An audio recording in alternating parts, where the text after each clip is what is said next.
A public speaking coach in India celebrates 50 years in the business.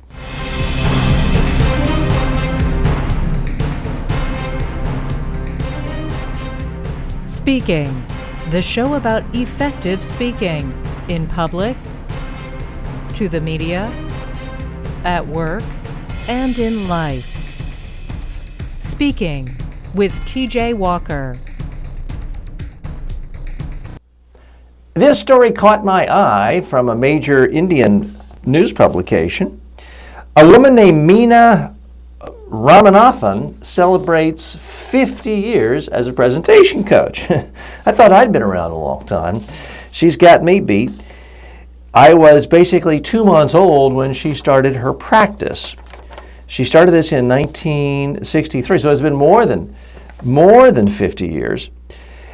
Apparently her husband worked for the U.S. consulate, had a problem conversing with the boss. She started reading books on the subject. Next thing you know, a friend of a friend wanted some help, and that's how her training practice started. She's 83 years old, folks. 83 years old, been doing it for 50 years, and she still is at it and is still helping people. I want to share with you some of her insights over her career in just a moment. For a free, no obligation online public speaking or media training course, go to MediaTrainingWorldwide.com and start learning today.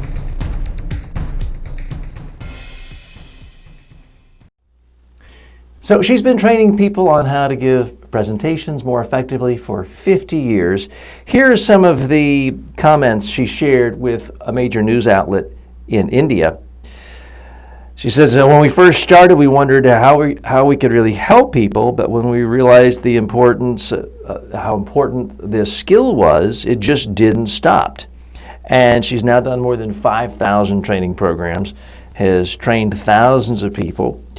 She also, and for those of you who haven't worked in India, there's not just one language. There are hundreds of languages. She comments that language is not a problem because there's so many aspects of communication that aren't just about language, and she's been able to help people in different languages. Here's something that caught my eye. She said specifically, quote, "Eye contact is the most important aspect in communication. One-to-one communication is not a problem. 1-to-5 communication is a problem. During interviews, you might be sitting in front of 4 or 5 people, but they will be asking questions one by one only. So we say your eyes should travel with the interviewer to portray yourself as a confident person, and that's helped many people in their interviews." I do think this is good advice. Now, I would differ from her on the primacy of this. I do not think eye contact is the most important thing, because if you don't have an interesting message, it's not going to help. I think having a compelling, interesting, memorable message is the most important part of a presentation, a speech. But I do think eye contact is important, because if you have lousy eye contact, it will destroy most speeches, even if you have all the other aspects. Here's something else. So here, 50 years she's been talking about the problem with eye contact, and every week, sometimes every day in a week, in 2016, I encounter clients of mine who have poor eye contact because they want to stare at their notes, or they want to stare at the floor, they want to stare at their PowerPoint slide. Now, when she started this back in 1963, there were no PowerPoint slides. But anyone who's nervous could always look away, could look at a transparency back then, could look at the floor, and it just does not convey confidence. Something else that stood out in her conversations with the news media there. Once I was doing a program in Ponds, India. She was talking about the importance of posture. I noticed this problem of posture with an engineer. I told him to change his posture to improve communication, but he found it difficult to make a change. I then told him if he becomes chairman and managing director of Ponds tomorrow, can he have this bad posture? You wouldn't believe it. If I say he changed his posture and also became the managing director of that company. You need to induce faith through your speaking. Again, very, very much on target. I don't think just having good posture is going to make you the chairman or CEO of a big company.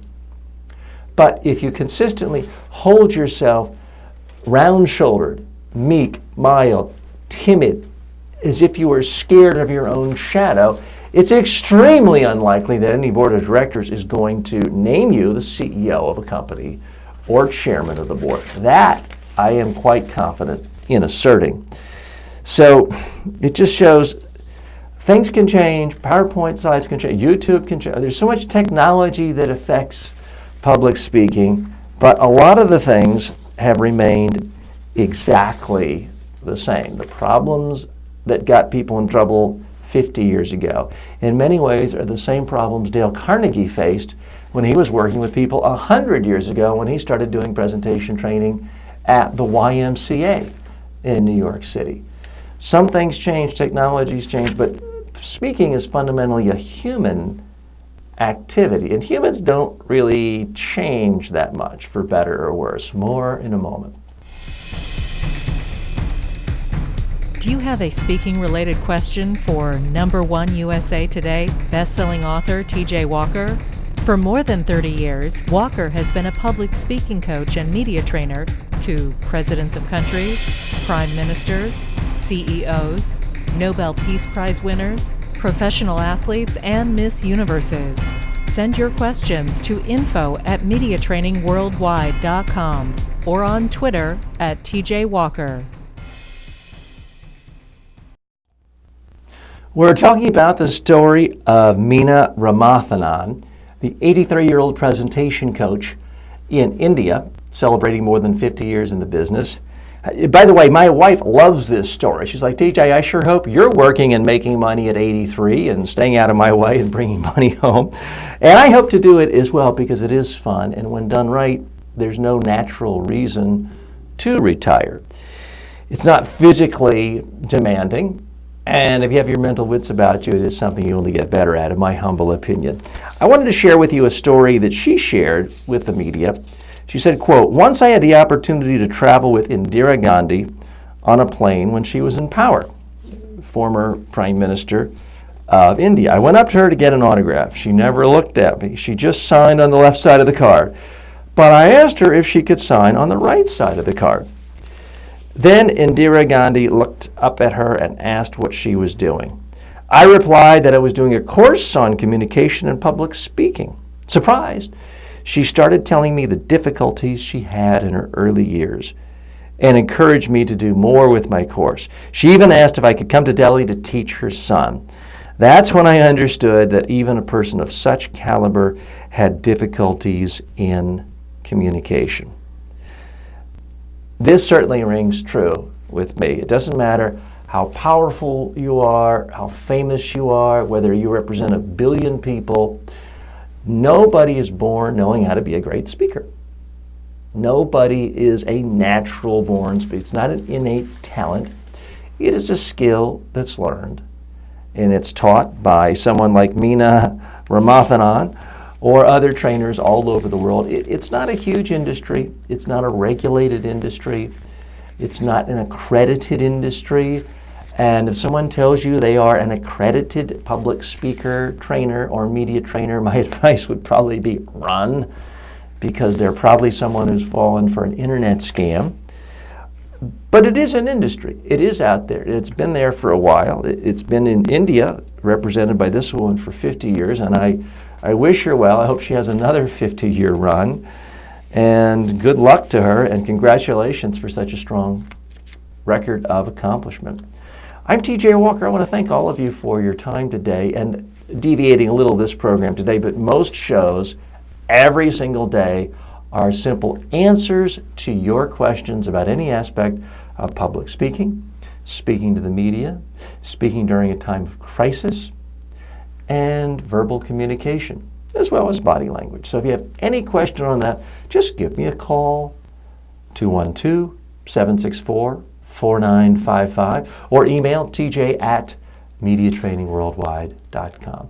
Thanks again. As always, may all of your presentations in life be a huge success.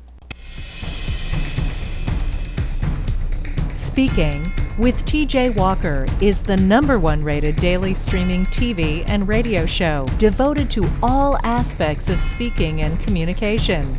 If you received value from this show, then please subscribe to it at MediaTrainingWorldwide.com. Please review the show, leave comments, and share it with your friends and colleagues today.